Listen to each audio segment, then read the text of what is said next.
Dans les profondeurs de la mer, là où la lumière n'ose plus descendre, une beauté est née du sang et du chaos.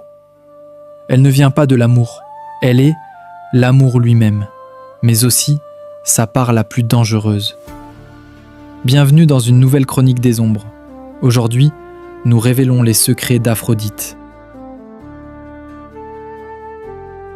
Avant les dieux, avant les royaumes célestes, avant même que l'ordre n'impose sa loi au monde, il n'y avait que le chaos.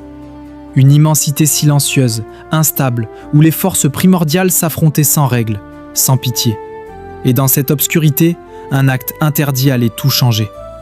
Le titan Cronos, guidé par la peur et la rébellion, leva la main contre son propre père, Ouranos, le ciel lui-même. Dans un geste brutal, irréversible, il le trancha, brisant l'équilibre du monde naissant. Ce qui suivit ne fut pas seulement un crime, ce fut une transformation. Les restes d'Ouranos tombèrent dans l'océan infini, et la mer réagit. Elle gronda, elle se souleva, elle bouillonna comme si elle refusait d'accepter ce qui venait d'être fait. Puis, quelque chose d'impossible se produisit. La mousse apparut, étrange, lumineuse, vivante, et de cette écume née de la violence émergea une forme. Pas celle d'un enfant, pas celle d'une créature faible ou inachevée, mais une présence parfaite, une beauté si pure qu'elle semblait irréelle, une aura si puissante qu'elle imposait le silence. Elle ouvrit les yeux et le monde changea. Aphrodite venait de naître, sans enfance, sans innocence, déjà complète, déjà irrésistible. Mais derrière cette beauté divine se cachait une vérité plus sombre. Car Aphrodite n'est pas née de l'amour, elle est née d'un acte de violence. Et depuis cet instant, chaque désir, chaque passion porte en lui une trace de ce chaos originel. Sur les hauteurs de l'Olympe, là où les dieux règnent en maître absolu, une présence échappe à toutes les règles. Aphrodite n'est pas comme les autres. Elle ne commande ni les éclairs du ciel, comme Zeus. Elle ne soulève pas les océans, comme Poséidon. Elle ne règne pas sur les ombres des morts, comme Hadès. Son pouvoir est différent, invisible, silencieux, mais infiniment plus dangereux. Elle contrôle le désir. Un feu qui ne se voit pas, mais qui consume tout. Un murmure qui s'insinue dans les esprits et fait vaciller même les plus puissants. Car sur l'Olympe, personne n'est à l'abri. Les dieux eux-mêmes détournent le regard, trop tard. Leurs pensées se troublent, leurs décisions s'effondrent. Ils ne tombent pas par la force, ils tombent par envie.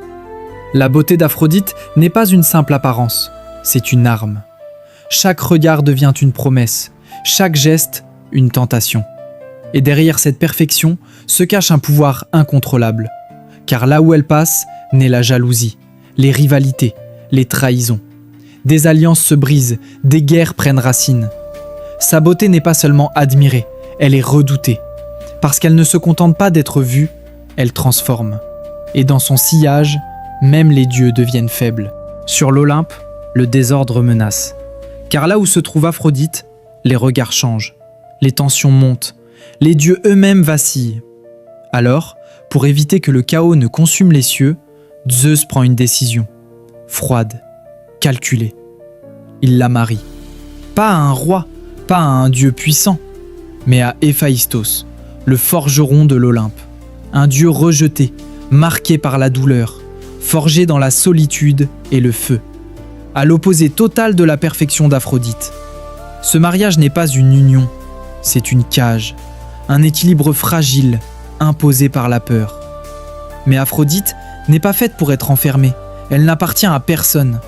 Et dans l'ombre, loin des regards divins, son cœur brûle pour un autre. Arès, le dieu de la guerre. Là où Héphaïstos est calme, Arès est tempête. Là où l'un crée, l'autre détruit. Et pourtant, ils se trouvent. Leur amour est interdit, brutal, incontrôlable. Ce n'est pas une passion douce, c'est une collision, un feu qui dévore tout sur son passage. Et de cette union naissent des forces redoutables, des incarnations vivantes de ce pouvoir dangereux. Parmi elles, Eros, le désir à l'état pur, invisible mais inévitable. Car même les dieux ne peuvent échapper à ce qui est né de leur propre chute. Mais le véritable pouvoir d'Aphrodite ne se révèle pas dans les regards qu'elle captive. Il se révèle dans un choix. Un simple choix aux conséquences irréversibles. Tout commence par une pomme d'or, brillante, parfaite, trompeuse, un symbole de beauté, mais surtout de discorde. Face à elle, 3 déesses, Héra, la reine des dieux, Athéna, la sagesse incarnée, et Aphrodite, la tentation elle-même. Toutes revendiquent la même chose, être la plus belle, mais aucun dieu n'ose trancher. Alors, le destin bascule entre les mains d'un mortel. Paris, un simple prince, face à des puissances divines. Chacune tente de le séduire. Héra promet le pouvoir, Athéna offre la sagesse et la gloire, mais Aphrodite joue un jeu différent. Elle ne promet pas un royaume, elle ne promet pas la victoire, elle promet le désir.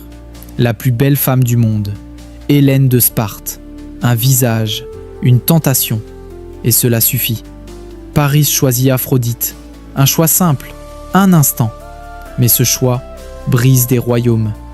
Car Hélène n'est pas libre, elle est déjà liée à un autre. Et lorsqu'elle quitte tout pour suivre Paris, le monde s'embrase. Les serments sont brisés, les armées se lèvent, les dieux prennent parti. Et ainsi commence l'un des conflits les plus légendaires de tous les temps, la guerre de Troie. Une guerre de héros, de sang et de ruines. Mais au cœur de tout cela, il n'y a ni stratégie, ni destin, seulement un désir. Car parfois, il suffit d'une promesse pour détruire un monde. Aphrodite n'était pas seulement une histoire murmurée dans les temples, ni une simple figure sculptée dans le marbre. Elle était réelle, dans l'esprit des hommes, et elle était adorée. À travers toute la Grèce antique, son nom était invoqué, ses symboles gravés, ses autels illuminés par les flammes et les prières. Mais c'est sur l'île de Chypre que sa présence était la plus forte. Là où, selon les anciens récits, la mer elle-même l'aurait offerte au monde. Les vagues y portaient encore son souvenir, le vent semblait murmurer son nom, et les foules affluaient, des milliers de fidèles, venus chercher une faveur, une bénédiction, un regard. Son culte était vivant, intense, presque envoûtant. Des rituels étaient accomplis, des offrandes déposées, des prières murmurées dans l'espoir d'être entendues. Car invoquer Aphrodite, c'était appeler l'amour, le désir, la beauté, l'union. Mais ceux qui la priaient savaient une chose, l'amour qu'elle offrait n'était jamais sans conséquence, car derrière chaque passion se cache une ombre, une jalousie qui grandit, un cœur qui se brise, un chaos qui s'installe. Aphrodite donnait, mais elle ne contrôlait pas ceux qui suivaient. Et c'est pour cela qu'on ne la vénérait pas seulement, on la redoutait. Car aimer, sous son regard, c'était accepter de ne plus jamais être le même. Aphrodite n'est pas une simple déesse de l'amour. Elle est bien plus que cela. Elle est la tentation. Celle qui s'insinue sans prévenir, qui trouble l'esprit et fait vaciller les certitudes. Elle est la passion, brûlante, incontrôlable, capable d'élever comme de détruire. Elle est la jalousie, silencieuse au début, mais dévorante lorsqu'elle prend racine. Et parfois, elle est la destruction.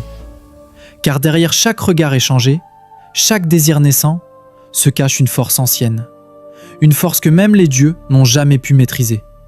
L'amour, sous le regard d'Aphrodite, n'est pas une bénédiction paisible. C'est un feu qui éclaire, mais qui consume aussi.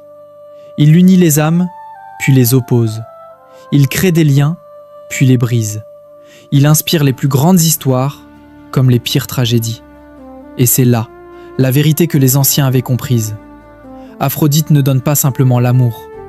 Elle libère tout ce qu'il contient. Le meilleur comme le pire. Alors souviens-toi, si un jour ton cœur s'embrase sans raison, si une présence obsède tes pensées, si ton monde commence à basculer, ce n'est peut-être pas un hasard, car l'amour n'est jamais innocent. Si cette chronique t'a plongé dans les secrets les plus sombres des dieux, abonne-toi à Chronique des Ombres, car certaines vérités ne sont pas faites pour être aimées. Elles sont faites pour être révélées.